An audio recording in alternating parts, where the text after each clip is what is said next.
नमस्कार, शब्द साची विंध्य के समाचार बुलेटिन में आपका स्वागत है। मैं हूं आपके साथ नियाजिया। शुरुआत करते हैं हेडलाइन से। रीवा में डिप्टी सीएम राजेंद्र शुक्ल ने किया प्राकृतिक खेती कार्यशाला का शुभारंभ। एसडीएमएच रीवा में बिना पीएम शव लेकर भागे परिजन, अंतिम संस्कार से पहले पहुंची पुलिस। नीट परीक्षार्थियों के लिए रीवा बिलासपुर एक्सप्रेस में अतिरिक्त कोच, कई ट्रेनें रीशेड्यूल।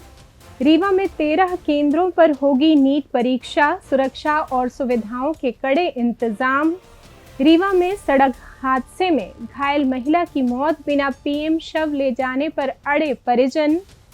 सर्पदंश से बुजुर्ग की मौत, एसडीएमएच में झाड़ फूंक के लिए अड़े रहे परिजन, समझाइश के बाद हुआ पीएम। सितंबर तक सीधी पहुंचेगी ट्रेन, दिसंबर 2028 तक पूरी होगी रीवा सिंगरौली रेलवे लाइन परियोजना। स्वर्गीय यमुना प्रसाद शास्त्री की पुण्यतिथि पर डिप्टी सीएम राजेंद्र शुक्ल ने अर्पित की श्रद्धांजलि। रीवा में स्वामी धर्मदास जी को पुण्यतिथि पर किया नमन। रीवा के गोविंदगढ़ से मूक बधिर युवक लापता, तलाश में जुटी पुलिस। मऊगंज में जनगणना बैठक से लौटते समय अज्ञात वाहन की टक्कर से शिक्षक की मौत। मऊगंज में वारिसाना केस में देरी पर मवेशी बनकर तहसील पहुंचा किसान। सीधी में गैस सिलेंडर से भरे ट्रक और बलकर में भिड़ंत, दोनों ड्राइवर गंभीर। सिंगरौली में 6 वर्षीय बच्चे को तेज रफ्तार बोलेरो ने उड़ाया, सीसीटीवी में कैद हुई घटना। और मध्य प्रदेश में गर्मी बरकरार, रीवा में दिन भर धूप, शाम को छाए बादल। अब खबरें विस्तार से। उप मुख्यमंत्री राजेंद्र शुक्ल ने आज रीवा के कृषि विज्ञान केंद्र में आयोजित प्राकृतिक खेती विषयक कार्यशाला का शुभारंभ किया। इस अवसर पर उन्होंने प्राकृतिक खेती को समय की सबसे बड़ी आवश्यकता बताते हुए कहा कि इससे न केवल हमारा स्वास्थ्य बेहतर रहेगा, बल्कि धरती माता का स्वास्थ्य भी सुरक्षित रहेगा। साथ ही उन्होंने किसानों से आग्रह किया कि वे कम से कम अपने परिवार की जरूरतों के लिए प्राकृतिक खेती से अन्न उत्पादन अवश्य शुरू करें। डिप्टी सीएम ने बताया कि रीवा के बसामन मामा गौवंश वन्य विहार और हिनौती गौधाम में भी प्राकृतिक खेती को प्रोत्साहित किया जा रहा है, जिसकी सराहना खुद प्रधानमंत्री और केंद्रीय गृह मंत्री भी कर चुके हैं। इस कार्यशाला में सांसद जनार्दन मिश्र, जिला अध्यक्ष वीरेंद्र गुप्ता, नगर निगम अध्यक्ष वेंकटेश पांडे सहित कृषि विभाग के अधिकारी और बड़ी संख्या में कृषक बंधु उपस्थित रहे। प्राकृतिक खेती में सीधी बात यह है कि गोबर और गेहूं से बने हुए खाद और जो कीटनाशक है, वो जमीन पर जो असंख्य संख्या में जो जीवाणु है, जो खेती को उपजाऊ बनाते हैं, जमीन को मुलायम बनाते हैं, फसल को विष मुक्त करते हैं, वो जब डीएपी और यूरिया डालते हैं तो वो मर जाते हैं। जिनकी संख्या बढ़ाने की आवश्यकता है, उसको हम डीएपी यूरिया डाल के लगातार मार रहे हैं। ऐसे जमीन कठोर होती चली जा रही और जो उससे फसल पैदा हो रही है, उसमें डीएपी यूरिया की संख्या हर वर्ष लगातार बढ़ानी पड़ रही है। यदि उत्पादन को सीमित रखना है, निश्चित रखना है, तो हमें डीएपी यूरिया जो आज से 5 साल पहले लगता था, उससे दोगुना डीएपी यूरिया डालते हैं, तब जाके उतना उत्पादन हमको मिल पाता है। रीवा के संजय गांधी चिकित्सालय की मोर्चरी की सुरक्षा को धत्ता बताते हुए परिजन पुलिस को बिना सूचना दिए और बिना पोस्टमार्टम कराए एक युवक का शव घर ले गए, जहां अंतिम संस्कार की तैयारियां भी पूरी कर ली गई थीं। लेकिन पुलिस ने मौके पर पहुंचकर अंतिम संस्कार रुकवाया और समझाइश देकर शव का पीएम कराया। जानकारी के मुताबिक गोविंदगढ़ थाना क्षेत्र के ग्राम कनौजा निवासी 26 वर्षीय मुकेश बंसल की शुक्रवार रात पेट दर्द और उल्टी दस्त के चलते मौत हो गई थी, जिसके शव को डॉक्टरों ने मोर्चरी में सुरक्षित रखने के निर्देश दिए थे। लेकिन परिजन बिना किसी कागजी कार्रवाई के शव उठाकर गांव चले गए। लेकिन शनिवार की सुबह सूचना मिलने पर गोविंदगढ़ पुलिस ने मुस्तैदी दिखाते हुए अंतिम संस्कार से पहले ही शव को जब्त कर लिया और वापस एसडीएमएच अस्पताल लेकर आई, जहां शव का पीएम कराया गया। इस सनसनीखेज घटना ने संजय गांधी अस्पताल की मोर्चरी व्यवस्था और वहां तैनात कर्मचारियों की घोर लापरवाही पर गंभीर सवाल खड़े कर दिए हैं। मालूम था डॉक्टर साहब बोलते थे, और उसकी महतारी थी मुकेश की, वो नाराज हो गए, रो गए, चिल्ला लड़ने लगी कि हमारा मेंसरुआ भी यहाँ मर गया है और हमारे लड़का भी तो मार देते। तो फिर यहाँ से हम साहब लेके चले गए। कहाँ ले गए थे? कनौजा, घर। घर अपने। वहाँ भी तैयारी हो रही थी जी, तैयारी बना लिए थे जलाने की। के। तो उसके बाद क्या हुआ? उसके बाद यह हुआ कि भाई पुलिस आवे वाली है, पुलिस पहुंच गई। तो गाड़ी रुकवा दी हन। सरपंच साहब यहाँ गए, उनसे बतान तो कहीं के फिर सरपंच साहब फोन लगाएं पुलिस चौकी का त्रिपुरवा में, उनसे पूछें कहीं कि ये बताओ कि क्या करोगे। कहीं भाई वहाँ से सूचना है तो हम लोगों को कार्रवाई करना पड़ेगा और गाड़ी यहाँ से ले जाना पड़ेगा। तो साहब फिर रोक दिहन और रोक के फिर ले आन बाड़ी यहाँ। मौत उनकी हुई ही मतलब टट्टी और उल्टी से कैदस्त। नीट प्रवेश परीक्षा में शामिल होने वाले छात्र छात्राओं की सुविधा के लिए रेलवे प्रशासन ने विशेष इंतजाम किए हैं, जिसके तहत 21 जून को होने वाली परीक्षा के मद्देनजर रीवा बिलासपुर एक्सप्रेस में बिलासपुर से 19-21 जून और रीवा से 20-22 जून तक 2 अतिरिक्त जनरल कोच लगाए जा रहे हैं। इसके साथ ही परीक्षार्थियों की सहूलियत के लिए जबलपुर रीवा इंटरसिटी एक्सप्रेस को 21 जून को रीशेड्यूल किया गया है, जो अब अपने निर्धारित समय से 1 घंटा 25 मिनट की देरी से शाम 6:30 पर जबलपुर से रवाना होगी।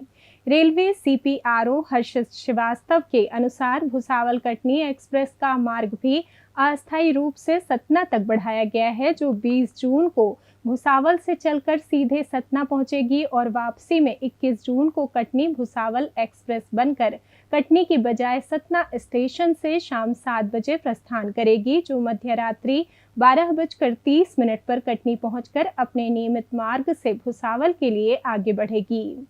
राष्ट्रीय परीक्षा एजेंसी द्वारा 21 जून को दोपहर 2 से शाम 5:15 बजे तक आयोजित होने वाली नीट प्रवेश परीक्षा के लिए रीवा जिले में कुल 13 परीक्षा केंद्र बनाए गए हैं, जहां 5,399 परीक्षार्थी शामिल होंगे। विद्यार्थियों के प्रवेश के लिए केंद्रों के दरवाजे सुबह 11:30 बजे से ही खुल जाएंगे, जहां कड़ी जांच के बाद परीक्षार्थियों को केवल अपना प्रवेश पत्र, एक फोटो, पेन, पहचान पत्र की छाया प्रति और पारदर्शी बोतल में पानी ले जाने की अनुमति दी जाएगी, जबकि उनके मोबाइल व अन्य प्रतिबंधित सामग्री को जमा करने के लिए सुरक्षित कक्ष की व्यवस्था रहेगी। जिले में परीक्षा की गोपनीयता और सुरक्षा के लिए प्रत्येक केंद्र पर एक पुलिस अधिकारी व 4 सुरक्षा कर्मियों का बल तैनात रहेगा। रीवा में बनाए गए केंद्रों में TRS कॉलेज, केंद्रीय विद्यालय क्रमांक 1 व 2, SK school, model higher secondary school, PK Sandipani higher secondary school,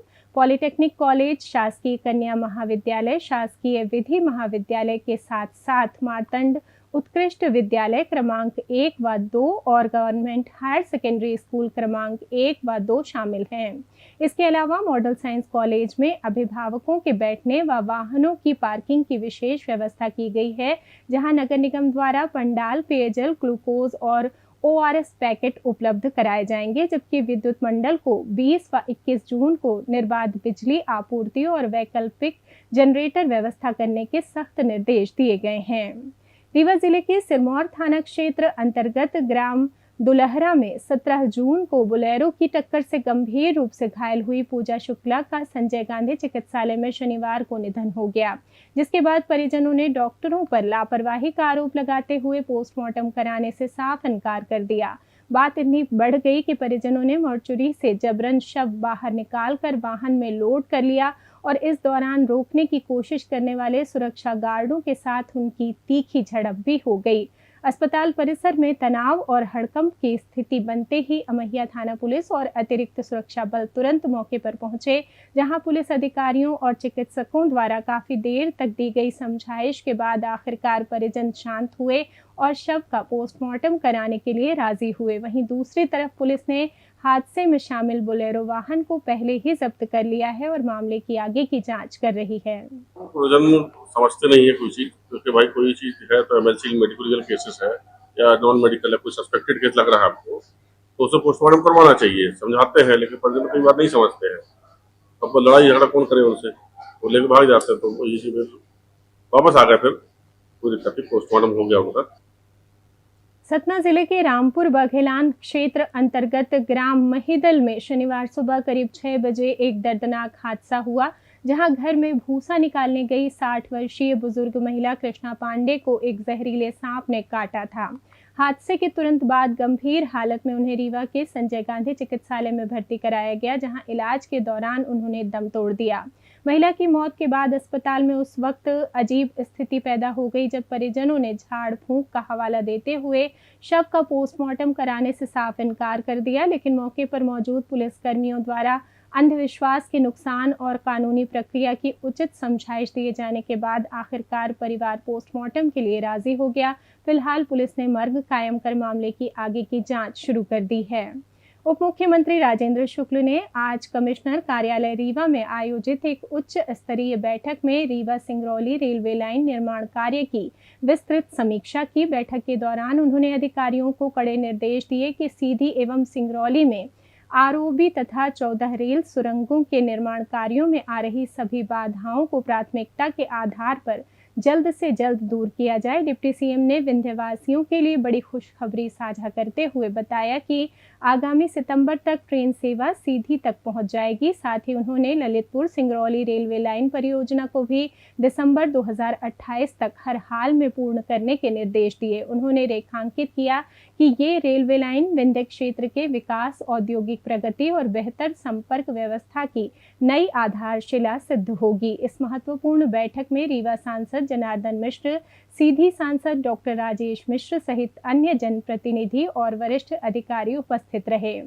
Rewa में उप मुख्यमंत्री राजेंद्र शुक्ल ने आज विंध्य के सपूत स्वर्गीय यमुना प्रसाद शास्त्री जी की 29वीं पुण्यतिथि पर उन्हें भावभीनी श्रद्धांजलि अर्पित की। इस अवसर पर उन्होंने शास्त्री जी के प्रेरणादायी व्यक्तित्व एवं कृतित्व पर आधारित राम नरेश तिवारी निष्ठुर द्वारा लिखित काव्य संग्रह यमुन प्रवाह का अनावरण भी किया। इस दौरान सांसद जनार्दन मिश्रा सहित अन्य गणमान्य लोग मौजूद रहे। डिप्टी सीएम ने स्वर्गीय शास्त्री जी को याद करते हुए कहा कि उन्होंने अपना पूरा जीवन समाज और लोक कल्याण के कार्यों के लिए समर्पित कर दिया था।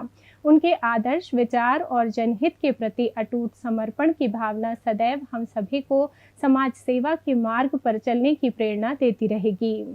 श्री झूलेलाल धाम सिंधु भवन रीवा के महंत स्वामी धर्मदास जी की 8वीं पुण्यतिथि पर सर्व संत मंडल और पूज्य सेंट्रल पंचायत सहित सर्व भक्त मंडल ने उन्हें श्रद्धापूर्वक नमन किया। इस मौके पर अखिल भारतीय सिंधु संत समाज ट्रस्ट के राष्ट्रीय महामंत्री संत स्वामी हंसदास ने दिवंगत स्वामी धर्मदास जी को याद कर कहा कि उनका जीवन नमक की तरह था, जो दिखता नहीं पर भोजन का स्वाद बढ़ा देता है। ज्योतिष शास्त्रों व संगीत के प्रकांड विद्वान होने के बावजूद अत्यंत साधारण जीवन जीने वाले ऐसे महान संत को पल्लव प्रार्थना के बाद सभी भक्तों ने श्रद्धांजलि दी और भंडारा प्रसाद ग्रहण किया।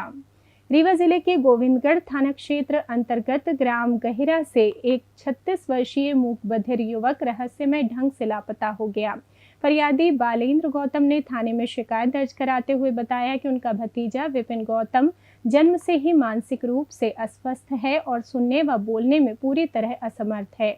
परिजनों के अनुसार विपिन अक्सर बिना बताए कहीं भी चला जाता था और कुछ समय बाद खुद ही लौट आता था, लेकिन गत 8 जून की सुबह करीब 8 बजे वो घर से निकला और आज तक वापस नहीं लौटा। काफी दिनों तक आस पड़ोस और नात रिश्तेदारियों में खोजबीन करने के बाद भी जब उसका कोई सुराग नहीं मिला, तब थक हार कर परिजनों ने पुलिस की शरण ली। पुलिस ने पीड़ित परिवार की रिपोर्ट पर गुमशुदगी का मामला दर्ज कर युवक की तलाश शुरू कर दी है।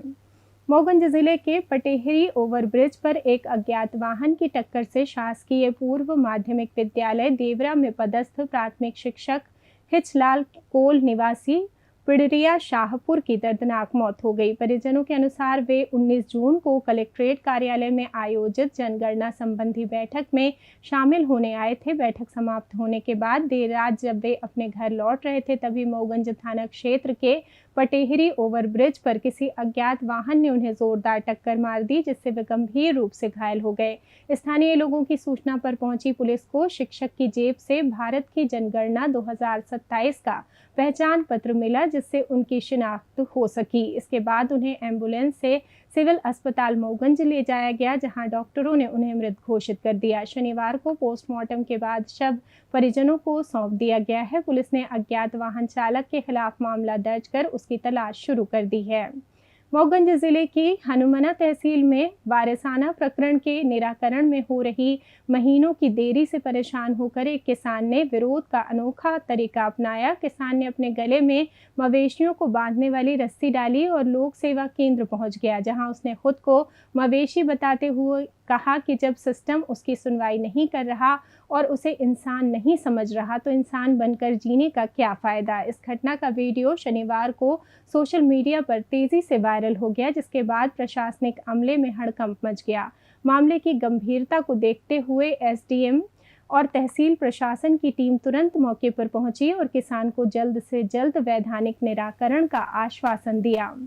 सीधी जिले के कोतवाली थाना क्षेत्र अंतर्गत ग्राम हड़बड़ों में शनिवार दोपहर करीब 12 बजे एक रसोई गैस सिलेंडरों से भरे ट्रक और रॉन्ग साइड से आ रहे बलकर वाहन के बीच आमने सामने की जोरदार टक्कर हो गई। इस भीषण हादसे में दोनों वाहनों के चालक गंभीर रूप से घायल हो गए, जिन्हें प्राथमिक उपचार के बाद जिला अस्पताल सीधी से संजय गांधी अस्पताल रीवा रेफर कर दिया गया है। प्रत्यक्षदर्शियों के अनुसार गनीमत रही कि टक्कर के बाद गैस सिलेंडरों में विस्फोट नहीं हुआ, अन्यथा बड़ा हादसा हो सकता था। स्थानीय लोगों ने परिवहन विभाग की लापरवाही पर भी सवाल उठाए हैं। घटना की सूचना मिलते ही कोतवाली थाना पुलिस ने मौके पर पहुंचकर राहत कार्य शुरू किया। फिलहाल घायलों की शिनाख्त नहीं हो सकी है और पुलिस मामले की विस्तृत जांच कर रही है। सिंगरौली में नेशनल हाईवे 39 पर शनिवार सुबह करीब 10 बजे एक दिल दहला देने वाला हादसा सामने आया है, जहां सड़क के डिवाइडर के पास खेल रहे एक 6 साल के बच्चे को तेज रफ्तार बोलेरो ने जोरदार टक्कर मार दी और चालक वाहन लेकर फरार हो गया। ये पूरी घटना पास ही लगे एक सीसीटीवी कैमरे में रिकॉर्ड हो गई, जिसमें टक्कर के बाद बच्चा काफी दूर गिरता हुआ दिखाई दे रहा है। हादसे के तुरंत बाद परिजन और स्थानीय लोगों ने गंभीर रूप से घायल बच्चे को बैढ़न के एक निजी अस्पताल में भर्ती कराया है, जहां उसकी हालत बेहद नाजुक बनी हुई है। इस मामले में बरगमा थाना प्रभारी ने बताया कि घटना की तत्काल कोई लिखित शिकायत नहीं मिली थी, क्योंकि परिजन सीधे अस्पताल चले गए, लेकिन पुलिस सीसीटीवी फुटेज के आधार पर जांच कर कार्रवाई करेगी। साथ ही उन्होंने हाईवे के आसपास रहने वाले अभिभावकों से अपील की है कि वे तेज रफ्तार वाहनों के खतरे को देखते हुए अपने छोटे बच्चों पर विशेष निगरानी रखें। मौसम की बात करें तो मध्य प्रदेश में जून की गर्मी का असर जारी है और शनिवार को रीवा जिले में दिन भर तेज धूप खिली रही, जिससे तापमान 40 से 42 डिग्री सेल्सियस तक महसूस किया गया। वहीं दोपहर बाद आसमान में हल्के बादल छा गए, लेकिन बारिश नहीं हुई। पूर्वानुमान के मुताबिक 20 जून को रीवा में आंशिक बादलों के साथ हल्की बूंदाबांदी के आसार हैं। 21 जून को मौसम साफ रहेगा और 22 जून से फिर बारिश की संभावना बनेगी, जबकि प्रदेश के अन्य हिस्सों में भी दोपहर बाद बादल छाने के साथ उमस भरी गर्मी बनी रहेगी। इसी के साथ ये समाचार बुलेटिन समाप्त हुआ। कल फिर मिलेंगे नई खबरों के साथ। जुड़े रहिए शब्दसाची विंध्य से, और विंध्य से जुड़ी तमाम खबरों के लिए हमारे चैनल को सब्सक्राइब कर दें। वीडियो को लाइक करें, शेयर करें और बेल आइकॉन दबाना ना भूलें। अपने आसपास की खबरें हम तक पहुंचाने के लिए स्क्रीन पर दिए नंबर पर आप संपर्क भी कर सकते हैं। धन्यवाद।